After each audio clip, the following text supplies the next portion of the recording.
everyone, welcome back to another episode of Stripped by Sia, your podcast for strippers, sex workers, and all the fancy naked people in between. I'm your host, Steph Sia, aka Kimchi on stage. You can actually catch me on stage. This is new. I finally got a booking, yay. If you happen to be around for my long weekend, I will be featuring at Status Nightclub in Vernon, BC. So if you catch yourself in the Okanagan Valley, aka Wine Country in British Columbia, I will be dancing there for one night only on May 17th. Come by, dance with me, come chat with me about the show, which I usually love when people do that. Or you can just tip me. That's totally fine. Besides being a dancer, I was also a sugar baby for many years, way back in the day. I'm an on and off cam model, and I'm also an adult content creator, and along with so many other sex workers, just doing all the things. And if you are kind of just checking this out for the first time, this show is all about destigmatizing sex work. I bring on different guests every single week to talk about their experience in the industry, wherever their corner of the industry is. So not just talking and reserving this for on-screen talent or other adult creators, but also talking about producers, people that are behind the scenes, nonprofit organizations. We also have people from other countries speaking about what happens in their part of the world in sex work. I have professors and teachers that come into the show as well. So it really just illustrates a really accurate portrayal of what sex work actually is, to not get it twisted. So that we do weekly. I would kill myself if it was daily episodes. I wish I had time, but we do it every single week. New episodes are launching every single Sunday. So big catalog. You can kind of scroll back over 200 episodes there.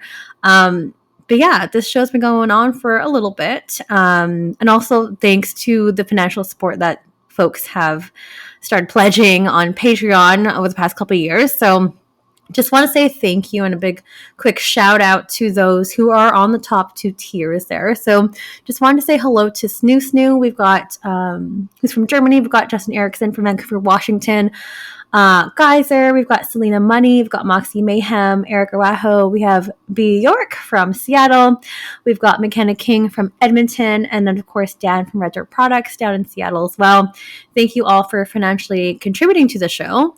As you know, that money goes all towards website hosting for stripbysia.com and also helps me fund anytime I go to any kind of like adult industry event.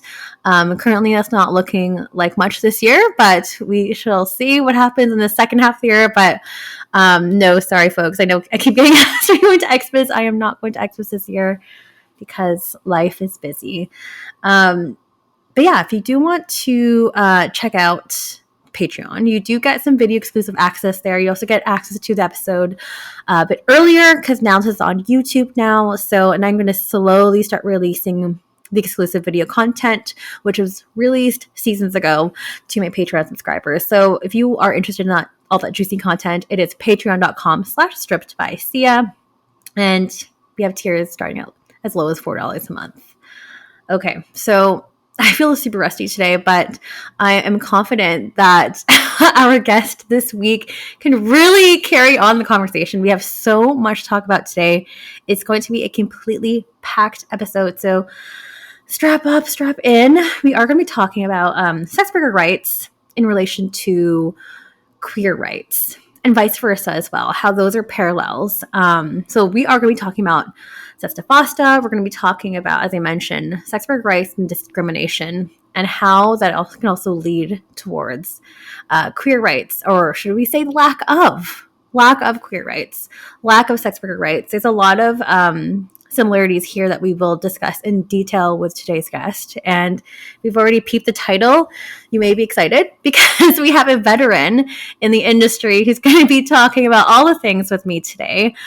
Almost 2 decades in the industry, an AVN Hall of Famer, adult performer, outspoken advocate, also producer, and also the host of the podcast, Sage Advice. If you haven't guessed already, we have the lovely Sinn Sage on the show this week. Sinn, hello. Welcome to the show. Hello, thank you so much for having me on. I'm absolutely blessed to be here. Oh my gosh. We are very excited to have you. I'm super stoked and thank you for calling me out for not confirming our time to record today. I really appreciate that. That never happens, but thank you so much and your flexibility for recording because we have some really important topics to talk about today.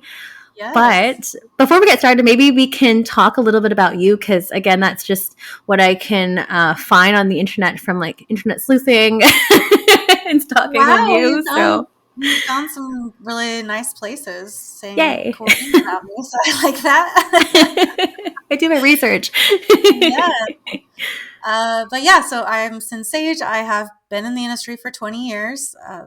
Wait, what year is it? 2024? Yeah, so this will be my 21st year.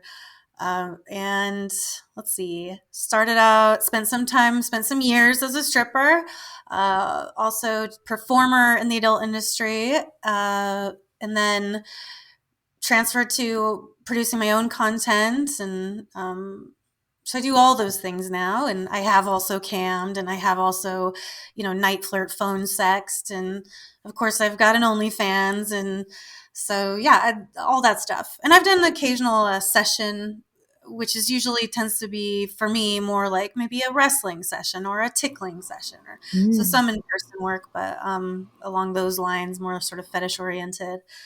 And yeah, and I'm also an advocate for sex worker rights, for queer rights, and call myself an educator as well, a sex educator, and yeah, all those things. Hells yeah. Yeah. You've done a lot and you've accomplished a lot. And, like, I mean, your time in the industry says it all as well. So I'm really, first of all, congratulations because 21 years in the industry is like amazing. Yeah, thank you. Thank you. I'm a lifer, so this is You're not going what I anywhere. do. Yeah. Well, in addition to that, I think you've also guest lectured as well. You could add that to the list too. I forgot to mention that in the intro, but Yes, I'm this is true. stoked. Yeah, and we will hopefully have some time to talk about some of the topics you've done at some lectures and conferences as well. Um, Yeah, conferences, universities I've spoken at. Yeah, that's lot, been huge for me because lots of accomplishments. yeah. Well, thank you so much. So great. I mean, again, there's going to be a lot to unpack here, and since we haven't had an episode that is specifically on sex worker rights and also just like some of the legalities, we haven't had this maybe 10, 15 episodes, so maybe folks might need a refresher, or maybe some folks that are listening are brand new here, but maybe we can start off with what is sex trafficking, and I swear this will all make sense in the end and how it relates to all the topics at hand, but maybe we can start off there. Yeah, so this is the main issue of all this demonization, villainization of sex work. Uh, it's just a huge problem where sex work is conflated with sex trafficking. This was started happening less than 10 years ago, has really ramped up in efforts. Sex trafficking, like human trafficking, is taking people against their will and forcing them to do labor, usually for no money. So obviously, when you add the word sex onto human trafficking, then it's much more salacious. People are intrigued by that. Mm-hmm. Of all the Law and Order, Special Victims Unit is the one that people watch the most. And I mean, I used Yes, to watch it a lot too, me because too. yeah, I'm a human. Yeah. But it just adds this tinge of naughtiness, I guess. And it just like makes people more intrigued and interested. But when they hear about sex trafficking specifically, they send their money to sex trafficking organizations with Yes, probably the best of intentions. yes, Uh, but then they look at sex workers and only think very disparaging things, and only think that like no one would choose this work. No respectable person would choose to right. do this kind of labor. So therefore, you're a victim of something or another, and we need to find ways to pull you out of sex work. Yes, And very often attempt to or do pull people out of sex work and leave them with nothing, with no means to actually take care of themselves, to pay their bills, to feed themselves, to house themselves. And that just leads to more problems, and then you usually end up back in sex work, rather than just talking about delineating the difference. I mean, being forced to do something versus choosing to do something. Big difference. Yeah. Big difference. And and then this also will be related to a topic later when we talk about sesafasta. That conflation is a huge thing that politicians really like to lean on and use it in their political agendas to, again, we need to save these women. And there's not all women that are sex workers, but again, just knowing the difference between a trafficked person, a person who is exploited, and a person who is making real adult consenting choices to be in this work. So, yes. Yeah, definitely. Those things are really important to notice the difference. And it is interesting how the very concept of this it's infiltrating all the way to the top levels of the government. And now it's become law, and it's law that was enacted based on a bunch of things that are not true, a bunch of sort of disbeliefs and almost like mythologies. And this isn't to say, like, again, so two things, something you mentioned, it is not that all sex workers are women by any means. But and a lot of times when I talk about sex work, it is about women, just because to me, patriarchy and capitalism does not want women owning their own means of production, does not want women having that level of power and agency. Yeah. Which I think we can see across the board in a lot of like the Dobbs decision and other things of that nature. So there's that. And so that's why I think, and then it is like the majority, it's women. So I don't want to discount men in the sex industry because you are a part of my family. But a lot of these discussions has to do with, misogyny and patriarchy and things like that. So no, totally. I mean, going back to like common like misconceptions too, like when people think of sex trafficking, because sex trafficking is just like a branch of human trafficking, like human trafficking as like the big umbrella, and sex trafficking is just like one portion of it. I think there's 7 of them in total. But sometimes I think another common misconception is that like, sex trafficking happens like in like Southeast Asia and Eastern Europe and stuff like that too, when a lot of it actually happens right here in our backyard. And that's just like a frustrating thing, that it's just a frustrating image that people only think of the one thing it could be. You know what I mean? Right. Well, and of course that has to do a lot with our xenophobia and the way we look at other countries, the way we look at people who look differently than us or whatever. But this is the other thing I wanted to make clear, is that I'm not sitting here as a sex worker saying sex trafficking is not a real thing that happens. It is a real thing that happens. And that's why Sesafasa was written by someone who was a victim. So again, I know that like the intentions were really, really good, but the practice and the way that it has played out have the opposite effect, and continue to, in not just Sesafasa, but all of this anti-sex work stuff. Yes. All it ends up doing is making more victims, is causing more harm, period. Yes. If we could just accept that human beings are sexual creatures, accept that it's a valid form of labor, then we could start to address all of these problems. But instead, it's like, close the book, put a lock on it, shut it away. We don't talk about those things. Right. So now you're making it evil and taboo to discuss. And so there's no common sense of like legislation or even discussion happening around it to actually make the lives better. Oh, yes. No, definitely. You said so many things here. Like we still are in this like don't ask, don't tell tabooness that you had mentioned. And that's just like sex in general, whether it's a sex industry, it's just sex in general. People don't want to hear about it. You have to cover yourself up, like all of that kind of attitude, especially here in North America. I think it's like one thing that I think that we can perhaps try to be more open-minded about, and like That's learn what we're from other doing. countries. Yes, but then with these podcasts. That's what we're trying to do, and as well as on the Sinn's podcast as well. So yeah, I think going back to what you were mentioning, like, like Sesta Foster started from a sex trafficking survivor. Maybe we can actually start there and like maybe do a bit of defining in terms of like, can you remind everyone what Sesta Foster is? And just because I don't want to assume that all of my listeners are American, they're not. There's a lot of us that are also in Canada, but also elsewhere in the world too. Yeah. So let's maybe start there. Yeah, so FOSTA SESTA. FOSTA stands for Fight Online Sex Trafficking Act. And SESTA stands for Stop Enabling Sex Traffickers. Yep. Act. Yep. Yeah, so that's what it stands for.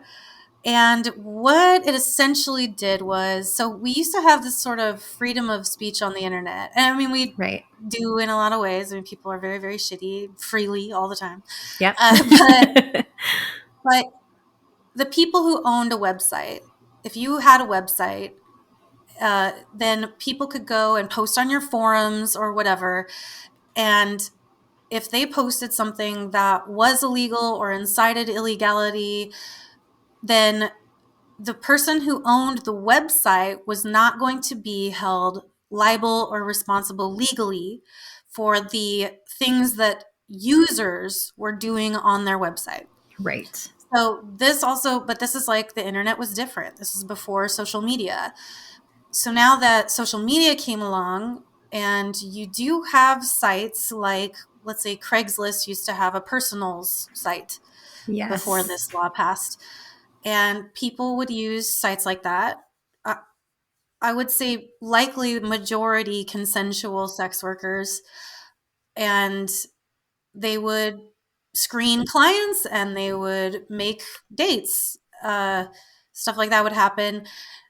And so that was sort of became the target. And the way they wrote the law was that now if you run a site that has a forum, so like Twitter, like Reddit, Instagram, all those places, if sex trafficking is found to have been enabled from your website, you as the owner of the website are now held accountable, whether you had anything to do with it or not. So that obviously scared a bunch of websites. I mean, it should. Now you're responsible for something like a place that you just made available, and now you will be the one who goes to jail if someone uses it for something nefarious. Right. So those sites just got shut down. Yeah. Like the Craigslist was like, sorry, we will no longer have these personal services. Yeah. Backpage gone too.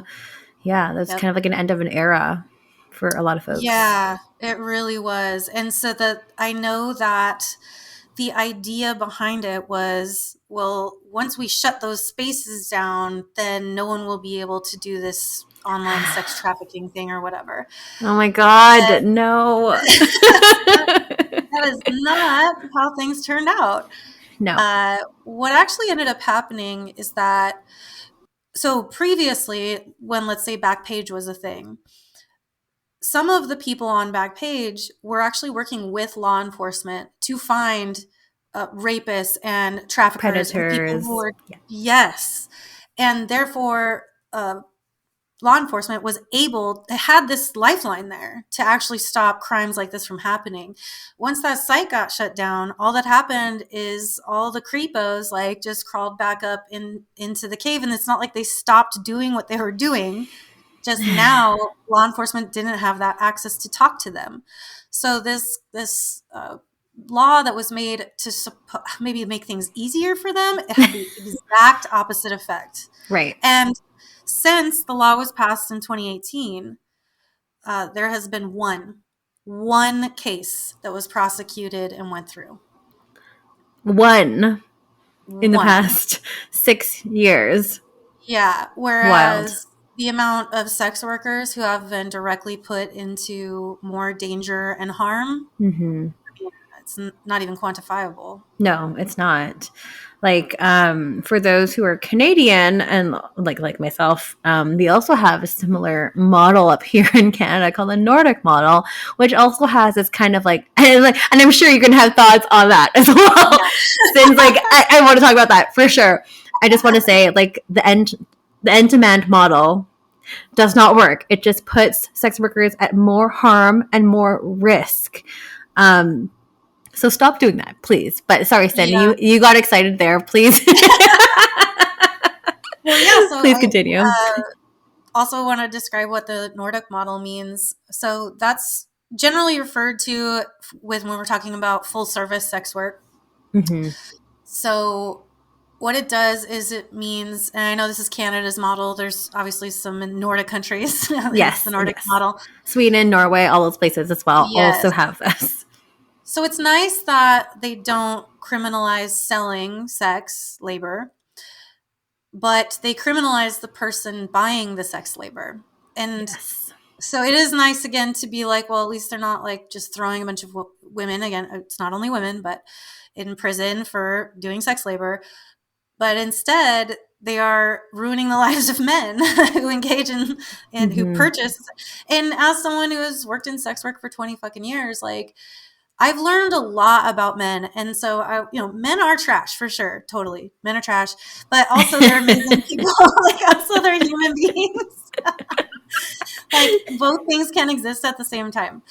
And that's the thing. So, especially my years stripping in the strip club and stuff. And I think I was raised by someone who was kind of second wavy feminist, like sex work is exploitative and definitely didn't call it sex work back then. And, Right. uh, Right. and these men, why are you giving these men what they want? Yada, yada. But I was just kind of like, I'm not sure it is that way. But then I started dancing in the strip club and like interacting with men every day for my job. And there's just, sure, you have your typical standard kind of like whatever, frat bros or just a standard type of strip club customer. But then you have all these men who it's just like you can feel this, the culture has forced men into a box of not being able to talk about their needs, emotional Mm-hmm. needs. It's almost as though they're not meant to have emotional needs. Right. But the strip club is the place where they could come and actually sort of express those needs. Right. And with sex workers, with all sex workers, if it's Yeah. in-person stuff, it's like, here is my safe haven. Here's the place where I can actually be myself and not feel fear of judgment. And just there are many men who just need some of that, need a touch, need some Connection. affection, Yeah. all types of things to where it's like, why is that a crime? If this is a need that, I mean, lots of human beings have, Mm-hmm. and they can't access it anywhere else aside from paying for it, those men have to be seen as criminals just Mm-hmm. because they're, buying this service. I find that appalling and yeah, just It that's not is. justice as far as I'm concerned. No, it's not. And then, of course, those clients are scared to even seek out sex workers as well. So it's like a domino effect that's like now it's going to affect business. And then now, what else do these sex workers have to do in order to survive? Where are they going to find these clients? Because we also can't, they also, in terms of like full service sex work, cannot also advertise. So it's like one thing after another. And again, Yeah. along with that domino effect, it just really puts sex workers in a dehumanized space where we can't even cease to exist. Yeah. Yeah. How is that right? It just, I'm well, and sorry. especially when they're walking around like white knighting and saying like, these women are being exploited and stop purchasing women and stuff like that. And there's just so many things to say about that. But they don't even listen to us when we say, like, when you look someone in the face and say, like, I like this job, I chose this job. I looked around at the world and all of my opportunities, and I said, this is the thing that I would like to do, please. Can I? Like, yeah. Like, we have to ask for permission when no other jobs are asking for permission. Like, what the fuck? Thank you. And that's what I'm talking about. It's like, so you're going to come in front of me and be like, this woman's being exploited. And I'm going to say, okay. See, this is why, like, even when people talk about exploitation, when they say the word, it's like my little fucking spidey sense goes off, because I'm just like, okay, you're about to say some shit right now that, like, you kind of don't understand labor. Because and this is something I love, Eric Sprankle is a author. Has this kind of famous quote, and it's, if you feel like sex workers are being exploited but coal miners are not, you need to be figuring out what you actually think about labor. And that's, you know, it's just, I talk about this a lot, but like, my husband was a diesel mechanic and in his 20s, and like, he was, you know, it's backbreaking work. Literally. And he literally got a herniated disc and arthritis in his lower back, and he had to have back surgery. Oh my God. I mean, luckily, you know, through that job, you get paid shit, but you get good benefits. So that wasn't an issue. But it's like, then he couldn't do that job anymore when he came back to work. Luckily, they gave him a job as like a supervisor. But the point is that, you know, then he left that job. We started working together, and we run the company together now. But he's like, people would look at his life and say, well, now you're being exploited, or maybe as a male in the industry, he's exploiting women. I don't know. I can't do their mental gymnastics. Make it make sense. Yeah. But like, he looks at his life and he's like, man, when I was getting paid, you know, $15 an hour to destroy my body, how is that not me selling my body? Like, I have never felt more exploited in my life than when I was doing those jobs, versus now I go on vacations all the time. I decide when I work. I mean, all of the things, like our life together now, like, we are in control of our life in ways that when he was, you know, reliant upon wages and doing labor under capitalism for a capitalist, like, that's the exploitation right there. And and it's just, that one right there really frustrates me. I don't understand how people can scream about exploitation of sex workers consensual sex workers, and not even have the vision to look at all of the people who are being exploited by labor. Oh my gosh. Totally. Exploited. Yeah.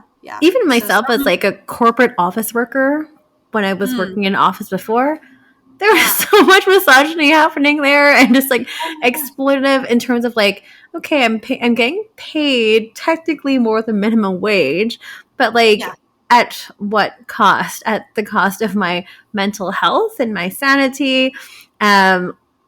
Weird politics in the office, weird people making sexual jabs at me. All the time. I was a server before, you know, this is like a year before I started stripping in the strip club. And I feel lucky. I enjoyed my job at the Olive Garden. But love breadsticks. but the stories you hear from people who work in the service industry, it's outrageous, especially women. Like, people grab at them, people call them sweetie, honey, like diminutive. The ways in which you are sort of dishonestly being exploited, even sexually, versus just being fucking honest about it. Being like, I'm just gonna go over here and suck this dick because I will make more sucking this dick than I would working an 8-hour shift at the restaurant, and I'll feel fucking better about it. Yeah. It's so true. But yeah, like as you mentioned here in all these examples, like there's unfortunately so many double standards that exist, and it kind of circles back to what we were saying earlier with the tabooness of sex related to anything, but in this context, like the sex industry is still very, very much a thing that is looked down upon, seen as like non-legitimized as a form of work, all these things. But I'm curious, talking back and circling back to Sesta Fosta, what, since that's been, okay, it's been 6 years since that's happened. We've talked about, okay, there's been one case there. Yeah. What other outcomes have you found in your own research? Has, like, what kind of impacts has Sesta Fosta created? Yeah. That's a big question. Yeah. So, yes. I mean, definitely that Sesta Fosta, but also sort of the ripple effect that it had, which I would wrap up into that ripple effect. Visa and MasterCard, they decided that the way, and also it's these anti-sex trafficking groups, which are actually anti-porn groups in disguise. Yes. They realized finally we have to stop going to the government to try to get these things made illegal. We have to go to the credit card companies. Right. And I'm sad to say that they figured that out. And it was pretty effective, at least in making, as a content creator, our lives like way more difficult. Yeah. So they went to Visa and MasterCard. They got the New York Times to write an article about this. And so they went to Pornhub. And now Pornhub had issues. So right off the bat, first thing I want to say about this is, like, I can talk about it and summarize it in my best language, but please, please, please go on Netflix and watch the documentary called The Money Shot. Yes. With Siri Doll. Yes, Siri's in it. It greatly details this whole story. Fosta Sesta, these anti-porn groups, anti-sex trafficking groups, just the way this all played out in real time. And it speaks of the whole thing and how it has impacted creators who are trying to make money on their website and stuff like that. So that was the reason why. Pornhub used to be a site that, anyone could go and upload whatever they wanted to Pornhub.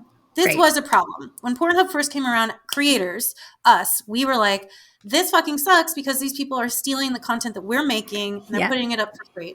Yes. So if you just did this thing where you required everyone who uploads to Pornhub to be validated, meaning they upload their ID, they fill out paperwork, like everything is legitimate, then we will not have this problem anymore. We won't be mad at your website. Like, we'll be supportive of it.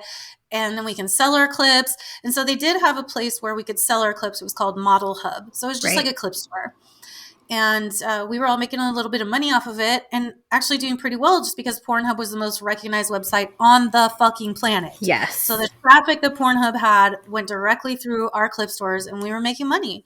It was nice. But we were still mad about the fact that anyone could upload anything. And we knew that would cause problems too, obviously. Yes. Someone shot some bullshit with their phone, didn't get consent from their partner, they could upload it. Someone could shoot something with a person who's underage, upload it to Pornhub anonymously, totally get away with it. Right. So while that wasn't happening anywhere near as prolifically as it happens on Facebook every single day, who gets completely left alone and out of this conversation for some reason, it still was a thing that did happen. And that is what eventually took Pornhub down. Right. They're still around, obviously, but I mean, Visa and MasterCard said, you cannot use our credit cards to sell people anything anymore. Right.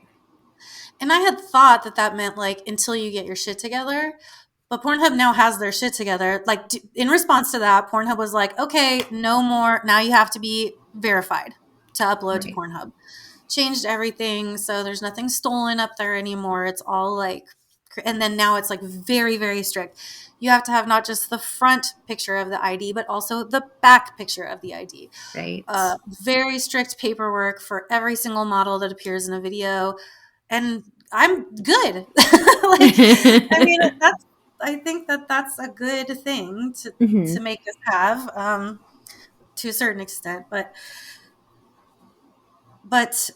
it definitely took away that clip store on Pornhub and all that traffic we used to get. So now they just started a new thing where it's like, if you want to even monetize your content at all. So what we've been able to do since this happened in 2020 is make ad revenue. So the advertisements that are on like my page, for example, like I'll get a few cents every time someone watches a video on my page. Right. So it's not very much money, but it's something. And now they're saying, well, if you want to keep earning that money, you have to upload a new video at least like once a month or something, which is not Fun. great. Still not great. Yeah. Yeah. Yeah. Ugh. But I thought eventually they'd be, they complied with everything that the credit cards asked for. So I don't understand now why they still have yet to reestablish the model hub page. Yeah. Then that's a mystery. I wrote an email. I asked them specifically. They said, we're still working on it. And I'm like, cool. It's been 4 years. 4 years. How long are What's we going going to have on? to wait for this? But yes, so we were talking about the impacts. Yeah. I mean, like, this goes along the general topic of discrimination against sex workers, right? And that's really what it is. I mean, like that is a huge impact. Like even just that one element of the Pornhub thing. It's like that was a big chunk of money that I was receiving that is now gone. And so that's one thing. Another thing is, I think we were talking a little bit about, so it's not just in America or in Canada or in North America. What the United States is, unfortunately, kind of this leader, this like global leader for a lot of stuff like this. Mm-hmm. When the drug prohibition was coming around in like the 70s, 60s, late 60s, 70s, we kind of pioneered that. I hate saying we, but in the United States. And it spread. So, you've got now, it's like cannabis is illegal in America, and we have our racist reasons for doing that. And then other countries are like, oh, we should probably step in line with that as well. And then it's used as a weapon all around the world now. And you have extreme places like the Philippines where they fucking execute you for smoking weed. Like, it's not good, especially when we know it was all based in racism.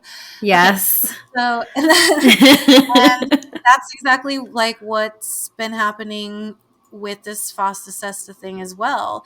Mm-hmm. So, someone had asked a question on Twitter about places that have decriminalized sex work. Oh, yeah. Not a lot of places have done that. New Zealand is the shining example on the hill. Yes. They, in 2003, they got together. I mean, this was a sex worker-led initiative. Like government and sex workers were working hand in hand. Like the government of New Zealand was like, maybe we should listen to sex workers and write legislation around their lived experiences rather than through this lens of puritanical judgment. And so that has been a great thing. Yes, but definitely. For example, like this article right here, I'll say, quote, this is from the Anti-Trafficking Review. Okay. It says U.S. anti-trafficking policies that conflate consensual sex work with trafficking influence other nations' sex work laws, encouraging the criminalization of migrant and street-based sex work clients, and most recently, their online platforms. Mm-hmm. The 2018 FOSTA SESTA and the FBI's closure of the advertising site Backpage.com affected sex workers who legally advertise online in New Zealand. So talking about the effects, I mean, it's just, again, it's such a, I hate that we are these like dominating colonial leaders of the planet, because New Zealand decided to do things in a harm reduction way. Which is a great perspective. Yeah, exactly. I mean, everything is going to cause harm. Every fucking job you could possibly do, you could get a fucking paper cut. But But to think about it in terms of like these are things that human beings are going to do, have done for 200, 300,000 years. Like we're not going to stop it with a law by making it a crime. So what's the best things that we can do to decrease potential harm? That is how things should be run. Totally. So New Zealand is like, this is what we're going to do. Then United States passes this terrible law, and it has those far-reaching effects on people who are legally doing their work in another fucking country. Yeah, So that's talking about like awful. the negative effects of this, I mean, yeah, it It's is a very ripple far effect. reaching. Exactly. And so that is now causing them harm in ways that they were actively trying to avoid. No, and if you are interested, if anyone else is listening that is interested in learning about New Zealand's decriminalization model, listen back to, I want to say season 4 or season 5 with Vixen Temple, who's from New Zealand, who can definitely speak to that, who's also part of that movement as well back in the day. So please listen in. I mean, talking about other further impacts from this anti-trafficking movement, I know that we also want to talk about like the intersectionality and the parallels between sex workers and also queer folks, and in terms of Yeah. their rights being suppressed. Yeah. Where do you want to start off with that? Because that's also a this is gonna be a 3-parter episode. This is such a massive topic, right? It is. Yeah. So I also, my very good friends, Ella Darling and Sovereign Sire, have their own podcast. It's called Ill Repute. Mhm. And I was just before this episode listening to their episode on the witch trials, and not the Salem witch trials. That was really towards the end of all this, but sort of the origin of it, talking about the history. History, yeah. And I was shocked to hear that really, I mean, it was like as capitalism was being born, it was, we don't want women gathering together in certain spaces.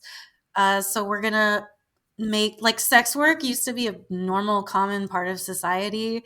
And they were like, we're going to go ahead and make that illegal because we don't want women having the power. And I mean, they explain it way better than I am trying to I'm gonna have to summarize listen it. to But it. yeah, please listen to it.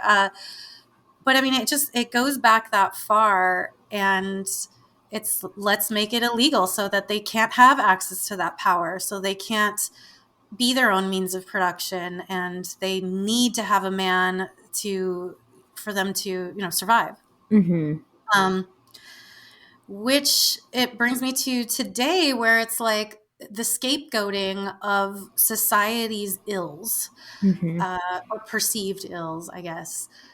It's religion, Yeah. it's all of this stuff. So when I think about, sorry, so many thoughts, oh my god. Okay, so in this country we have this threat, and it does scare me. It's called Project 2025, and it is stuff that's been happening. The evangelical movement has grown to these epic proportions, and even if it's not a majority of people, because it definitely isn't, it's a minority, but they've got the power. They weaseled their way in to these spaces that have extraordinary amounts of money and influence, Right. and they have demonized queer people, and they have demonized Yes. sex work and sexual expression. Yes. They have conflated identity, any queer identity, with I hate to even say the word, but like grooming. So I as know. This is their it's like, whole basis of their arguments. yeah, and like Oh my they've gosh. sexualized identity. Being a Right. gay person, being a queer person, it is not about fucking. It is about who you love. It is about who you are attracted to. It's about the Right. relationships you have.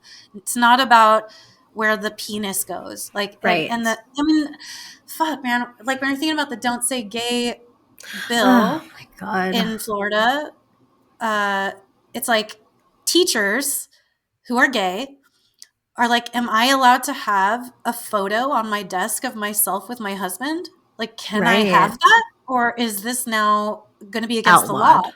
Right. Whereas a person who is in a straight marriage doesn't have to have those worries. Mm-hmm. It's so that's why I'm saying, bringing it around with the witch hunt idea is that is what is happening right now. The Oh, witch hunt, the absolutely. satanic panic, like we've seen these things happen in over and over and over again in history, and we are deeply entrenched in one of those right now where it's like, let's just blame the people who are different, Mm-hmm. and then transness starts becoming a more acceptable thing. And Right. so now it's not just the like, oh, we have more instances of transness because it's a more acceptable thing in society and people don't have to live in a closet anymore. Instead, it's our children are being brainwashed Oh my and groomed gosh. into being trans, by Right. the radical left. Oh my gosh. And I don't mean to laugh at this. It's serious stuff. It really is serious stuff. Yeah. But like, as part of my vanilla job, I do work in sexual health education, comprehensive sexual health education. And we're seeing this a lot from parents' rights groups and the Yeah. PAC and them coming at us as educators to be like, why are you grooming our children? Yeah. Why are you sexualizing our children? Why are you exposing our children to this rhetoric? And it's a really dangerous narrative to play around, but it really has affected all the kids and also our work this school year Yes. and has been completely evident.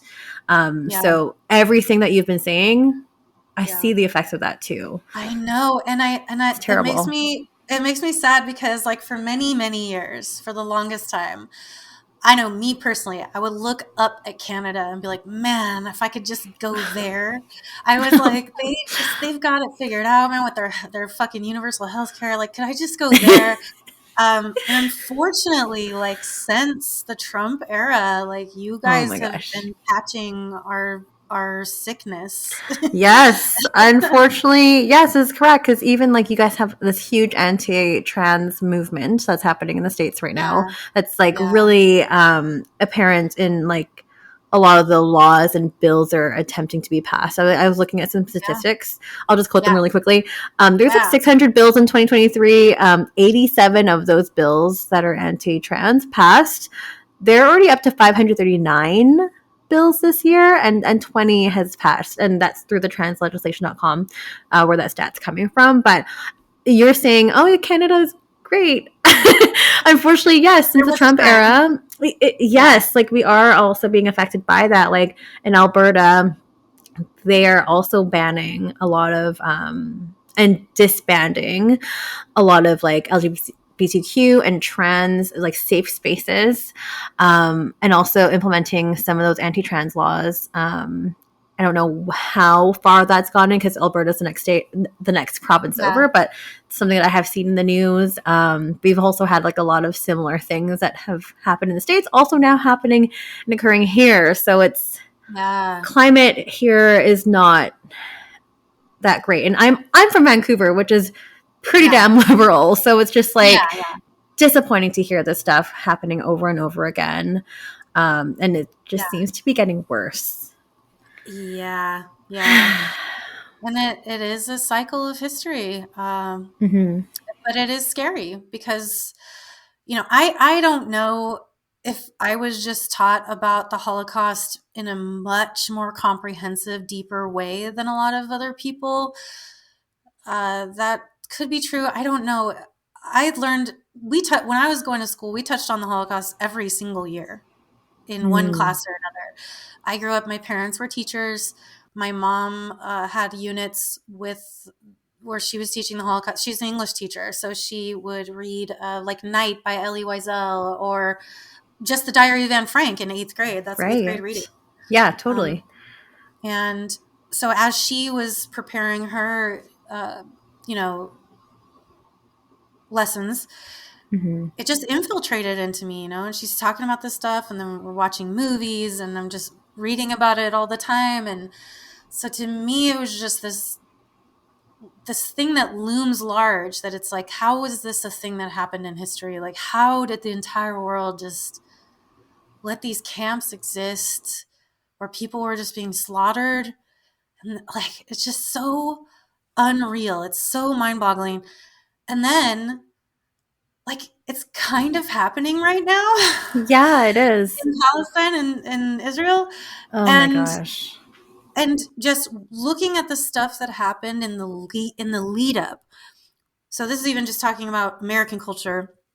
So in Germany, before the Holocaust started, Berlin was this place that was it was fucking gay there, man. It Yeah. was gay. There was this whole, it was celebrated. It wasn't really seen as this scourge of humanity. It was just like, oh, these people are different and they're having a good time. And like, Yeah. and transness was coming out, and this author was, I mean, there were scientists and doctors that were compiling research and information, and they had a library where they were keeping all of that stuff. Of course, I'm not talking about this with as much knowledge as I would like to, but it is still important. This was Mm-hmm. the thing that happened, I want to say a few weeks ago on Twitter. And then, so someone had said, this type of stuff, this book burning and this vilifying of gayness and this erasure of the literature and the research and the humanity of these people happened in the Holocaust. And then J.K. Rowling Oh was my like, god. Where she said "Ah." it was a pipe dream or something, whatever she wrote. It's like, Yes, are you she serious?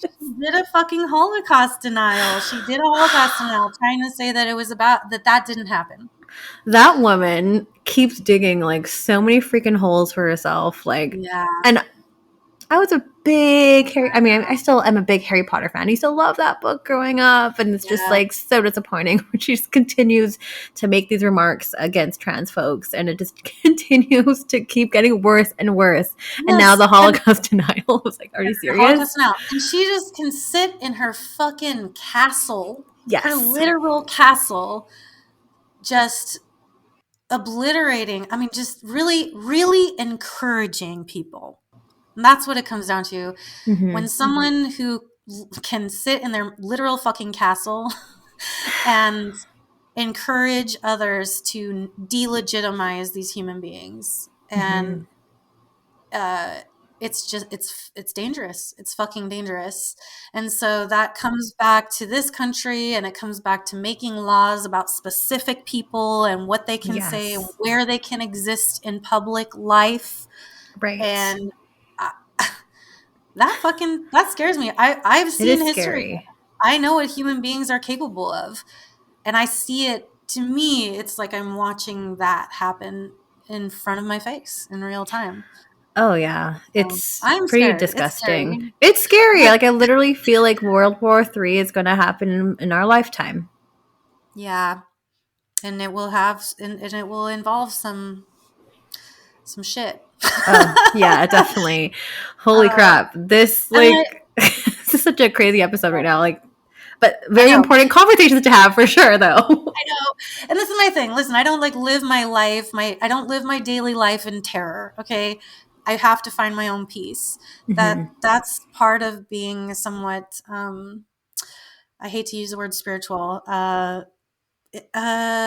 thoughtful, maybe trying to reach enlightenment. Yeah, yeah, Uh yeah. I get but you. you have to acknowledge the suffering and the troubles, and then you have to find a way to sort of learn to live with it, almost like rise above it. Yeah, yeah. And I just realized, like, what am I capable of as a single person? And I feel like I'm capable of using my platform to try to inform more people, to try to open minds, to try to get more people to understand like where we're coming from as being parts of these marginalized intersectional communities.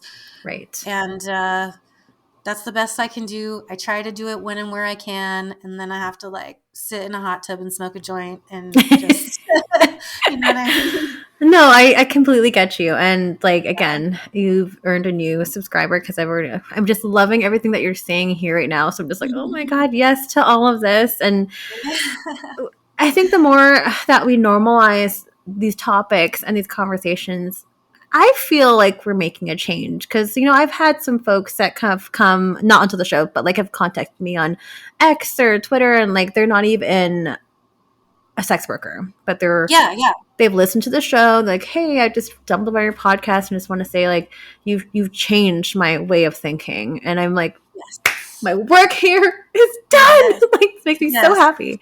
It's the So most validating thing ever. I have had people, I get emails probably a few times a year specifically about people saying, uh, I watching you and your work, but also the way you live your life, the person that you are, has inspired me to come out of the closet and live my life more true to wow. myself and without those shackles. And when people say shit like that to me, it is just like my purpose in life is being fulfilled.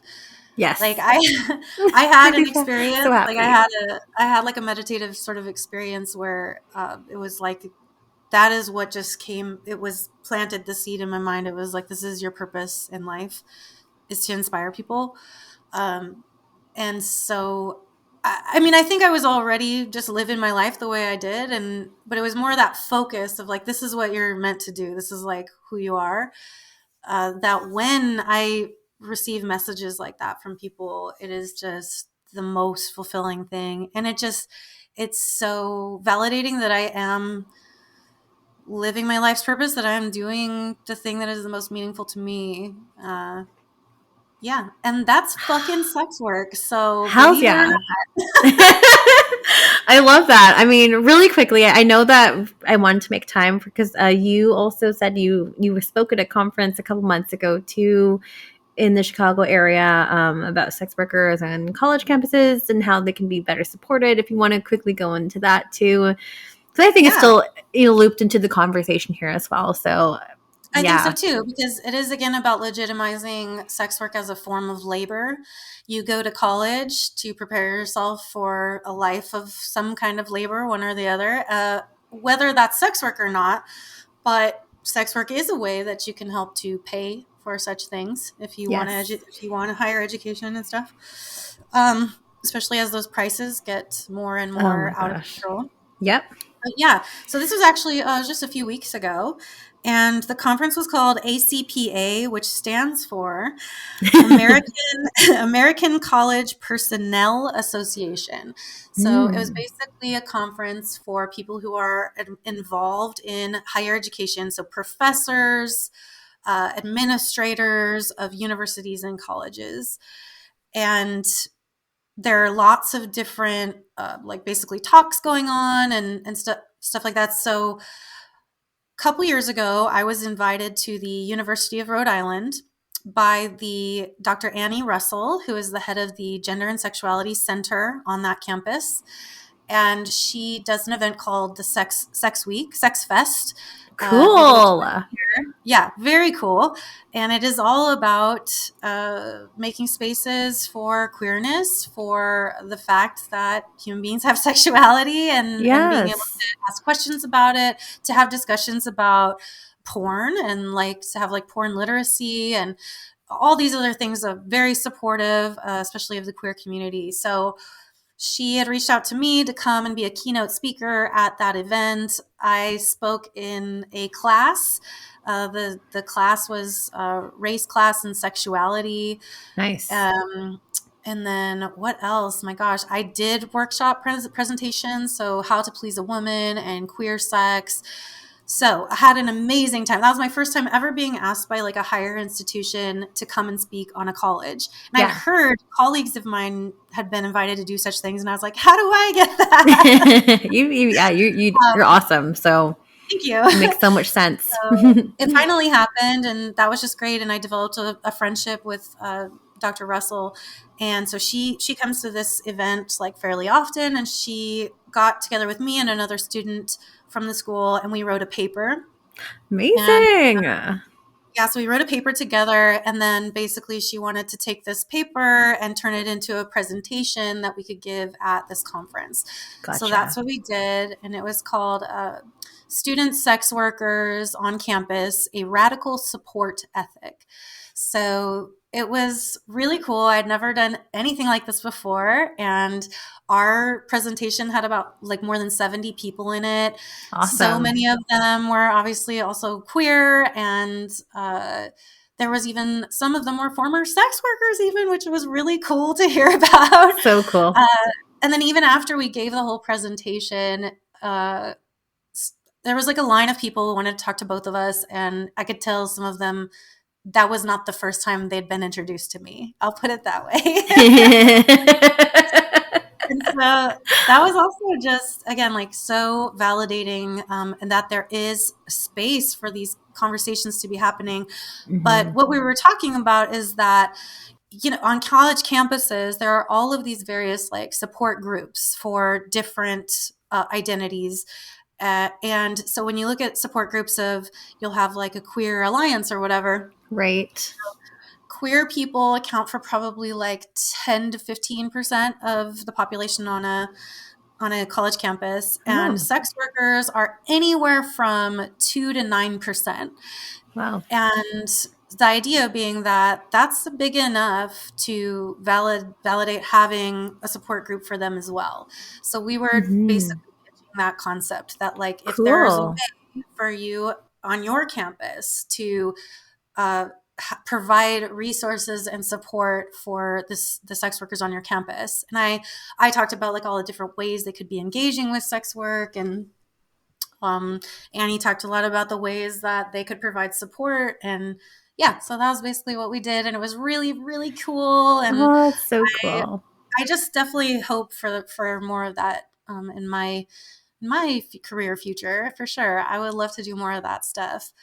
But I want to go back to the hope thing real quickly before I stop talking. Yeah, of course. I also don't want to be all like doomy and gloomy, even though it's very, very easy to do that. Yes. There is a lot of hope, and I feel a lot of hope with the younger generation and with the Gen Z and stuff like that, is that, first of all, they've grown up with queerness being pretty fucking normalized. Yes. And even sex work. They've been born and come up in this country where we're in the later stages of capitalism. My parents were easily able to buy a house in their late 20s. I'm 40 and I just bought a house, and I had to move across the country to be able to afford something. So these kids who are even younger, it's not like prices are going down. No. So I think that when they take this stark view of the world that they're about to go into, they can understand why someone would choose to engage in some form of sex work. And so I think there's hope in these younger generations coming up to be a little more empathetic, a little more understanding. And I think there's a lot of evidence of that, even if you just sort of scroll around TikTok and stuff like that. It's very true. Yeah, no, I echo that statement. I also think that there's hope as well in the next generation. As much as sometimes we love to hate on them, I think they're doing some good. So I really do. Sinn, there are a few questions that you might have seen on Twitter that have come in as well. So maybe we have time to go over that as well. This first person is writing in as someone from the US who has assisted people coming out of trafficking situations. I would like more comparisons of how exiting work in the US versus Canada, like what services are available, free/discounted there, and if disability is affected by work credits there from trafficking. Yeah, we don't I don't know about the work credit thing. I don't know what that is either. I am sorry. Okay. I was like, I don't know. I should have asked. I assumed it was like a Canadian thing, so I was like, do you know? Not that I know of. Yes. So shout out to another performer who is just even more educated than I am about the stuff. She speaks on it very, very well. Summer Hart. She's very involved with this sort of thing, especially mutual aid. So she's the head of Sex Worker Mutual Aid, which is a nationwide program, but she's from Vegas. But she talks a lot about this. And so, but what I've gained in knowledge, mainly from talking to her, is that these anti-trafficking organizations, anti-porn, anti-sex work organizations, their main goal is, their main goal is to make porn illegal. That's their main Right. goal. But when it comes to this stuff, so for example, like let's say someone gets arrested for participating in sex work. Let's say someone who works on the street gets arrested. It's basically like they can go to jail and have, this on their record, and it'll really fuck up their life. Probably just put them back in this cycle, right? Of a dangerous cycle where they've got someone who's controlling their life. And this is even for people who are being trafficked, like victims Right. of being trafficked. So they're doing this non-consensually. And they're given these two options: go to jail and have your life all fucked up, or go with this anti-sex trafficking like group, and they'll take care of you and they'll get you set up and they'll make it so you don't have to go back and do that kind of work and da da da da. Like they will hand them $300 and say, okay, now you go and live your life like a good girl. Mm. And they're just standing there like, I thought you were going to provide me with like support and Yeah. resources and ways to transition out of this. But that's not their focus. Again, like Yes. that's not what their goal is, to actually help people. Their goal is to get more money in the form of donations into their organization, so that then they can use that money to probably give it to lobbyists, Oh my God. infiltrate the government, make Ugh. law. I hate this so much. I Yeah, mean, if I can add to that too, and I'll put my little criminology spin on it. It's similar to the not having support thing is what I'm kind of dabbling into here. So yeah, yes, they're not being properly set up for success. This also goes for folks who have gone to jail, have paid their time, and now they're like, "You're free, you're free." But there's no support after that. It's just they're left in the dust to yeah, figure things out, and yeah, most likely those people are going to repeat crimes and yeah, end up back in jail. So similar things here. Some other things might happen. They might end up back in sex work, or might end up being exploited again because there aren't any proper avenues for folks to succeed after that. So as much as the organizations want to help, quote unquote, help people, yeah, it doesn't end there. There needs to be more support to be done in order for these people to actually live a proper, fulfilling life. yeah, So, yeah, it's yeah, complicated. exactly. Yeah. Complicated, but it doesn't have to be It is. complicated. you But know? that's the thing is, like, so many things about life are complicated and nuanced, and we, especially Americans, it's like we want everything to be very black and white, good versus Mm-hmm. evil. Yes. And that's just not how it is. That's No, just there's a not lot of how things gray. It's very true.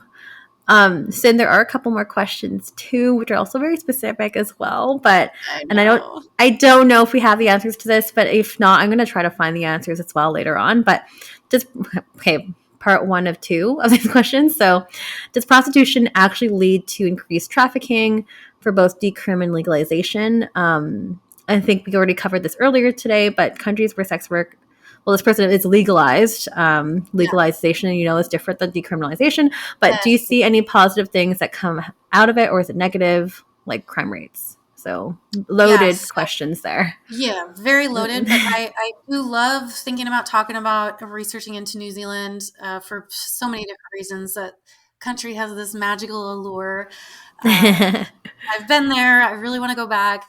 But yeah, so one thing I was able to find that shows a way in which decriminalization leads to less harm is, for example, so in New Zealand, there is a group, outreach group called New Zealand Prostitutes Collective, Mhm. NZPC.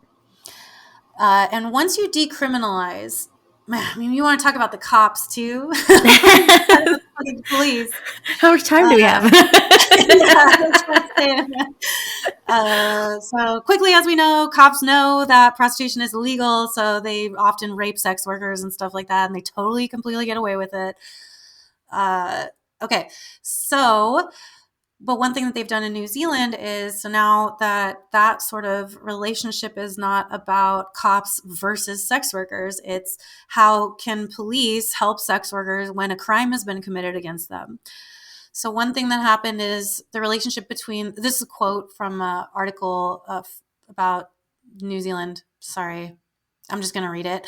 Sure. I can't cite it for you right now. The relationship between the police and the street workers and city council's policies of installing street lights and security cameras in high traffic places, like specifically places where street-based sex work was happening, Right. have been successful in improving the safety of street sex workers in Christchurch specifically. So that's just like one. So imagine that being one small nugget of an idea where it's like, when you don't have this good versus evil, as in police being good, sex worker being bad, when you don't have that dynamic going on anymore, then you can work with the sex worker community to make them safer. Even just a little thing like, hey, let's put up more street lights in this place where there's lots of sex workers, and then they're less likely to be attacked or harassed or whatever. So if you can imagine that being one little nugget and it's spreading out from there, it would change stigma. It would change so many things for the lived experiences of sex workers. Totally. Whether they've chosen that work or they've chosen it because they've been economically, but it's kind of like, I feel like every job is economically pressure. Like, listen, Yes. if I didn't have to work, I fucking wouldn't. I'd do other things. I'd fucking go on hikes and like travel the world, but I need the money to eat the food and to have a place to live. So again, that is coercion. Oh, yes. Economic coercion, and it doesn't matter if it's for me eating a pussy or for me cooking a hamburger or filing a fucking file. I don't know. What do people in offices do all day? I don't know. Lots of typing away and standing by the water cooler, because that's what I used to do.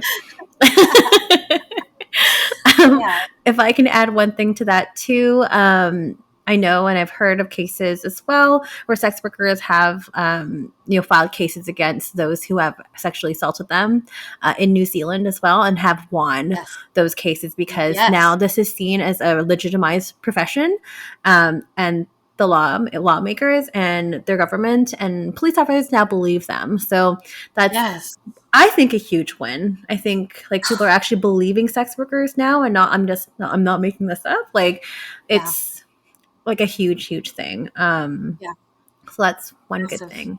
And in order to also answer that last question too, yes, New Zealand is one of them for countries that are decriminalized. Belgium is also decriminalized as of March of 2022. You can also listen to the episode. I also did that back in season 4, I want to say. But I will say the laws are still not, like, it's great if you're a citizen of those countries. If you're a migrant or immigrant worker, you are not covered under the law. Okay, so, and I've been meaning to do an episode on that as well. As some of you may or may not know, I sit on the board at SWer Vancouver, who helps migrant sex workers. Specifically, I'm waiting for someone to have time to do that with me. Otherwise, I will also do an episode with like Red Canary Song or something. But that episode is coming in season 7. Just hang tight and we'll have more answers for you. But just want to throw it out there that the grass is not always greener, but it's mostly green. It's mostly green with a couple patches of brown. So yeah, I think with all this stuff that's so hundreds and hundreds of years of institutionalized bullshit, it's like, if we could just start somewhere, I know that it's like greener grass with patches of brown. It's like, could we just start somewhere? Yeah. And then we can be like, okay, now let's expand this to include, because these are also human beings. Yes. Yes. And to be treated like human beings. That's all we want. That's just all we want. It's not a lot to ask for. Yeah. And if you don't like it, you don't have to fucking do it. Guess what? Like, how does that affect you? Like, how does my work affect you? You don't have to engage if you don't like Yeah. it. Don't look at the porn if you don't like it. Don't try Don't to take it consume away it. from everybody else. Yeah. We can have nice things. Yeah. Sinn, this was such an incredible episode. I could probably talk with you for another couple hours easy. Oh, yeah. But, and I'm sure other folks listening to will probably want to get in touch with you as well. But with that being said, where can we all find you? Totally. So since I'm on a podcast, let's just start with, please go and listen to my podcast as well. It's called Sage Advice with Sinn Sage. And I talk to a sex worker every other week and learn about their lives and their involvements in the industry. And then we do dispense advice. We have listeners email me with questions about sex, relationships, about pornography, how it works, about sex work, whatever. And we use our skills, we use our experience to hopefully dispense some good advice. And that you could listen to it on literally every podcast platform. It is everywhere. And it is also on my website, where I'd also like you to go, which is sinn-sage.com. You spell my name Sinn with 2 N's, so SINN-SAGE.com. That's my website. You can order custom videos from me, and you can see where all my other clip stores. So I have a Clips for Sale. I have a Many-Vids. And on social media, I am on Twitter. That's my most active social media. I'm just at Sinn Sage. Instagram, at Real Sinn Sage. TikTok, at Real Sinn Sage. I'm on Reddit, r/Sinn Sage. All the places. I know there's going to be things I'm leaving out. Oh, my OnlyFans, Sinn Sage. And I have a loyal fans now, too. And, just you got to be a hustler in this sex work world to make it work. You absolutely do. All those links are posted in the show notes. If you haven't already clicked around while listening, now's your time to do that. And also be sure to subscribe and listen and follow Sinn in all of her places, because she's doing a lot of great, amazing things. And for everyone else listening, your homework is to also rate, review 5 stars if you feel like that is an appropriate rating.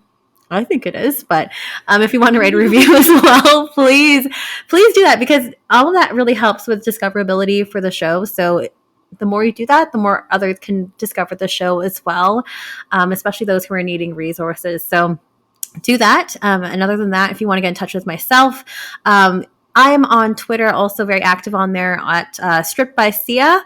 On Instagram, my new handle is Stripped by Sia Podcast. My other one was, gone, banned, whatever it was. What Meta decides to do, and I never got it back. So that's a thing. Support financially via patreon.com/strippedbysia. And if you want to be in the show, contact me at strippedbysia.com. There's a contact page there. You can kind of fill in the fields and just let me know what topic you're wanting to do, because I'm actively recruiting for season 7. So yes, lots of homework for you all listening to do. But with that being said, it's new episodes every single Sunday, dropping at midnight. Sinn, it was a pleasure talking with you today. Thank you so much for all of your expertise and knowledge. I truly enjoyed our conversation today, and I think you're awesome. Thank you so much. I feel the same. It was really great. So I appreciate it. Thank you. See y'all next week.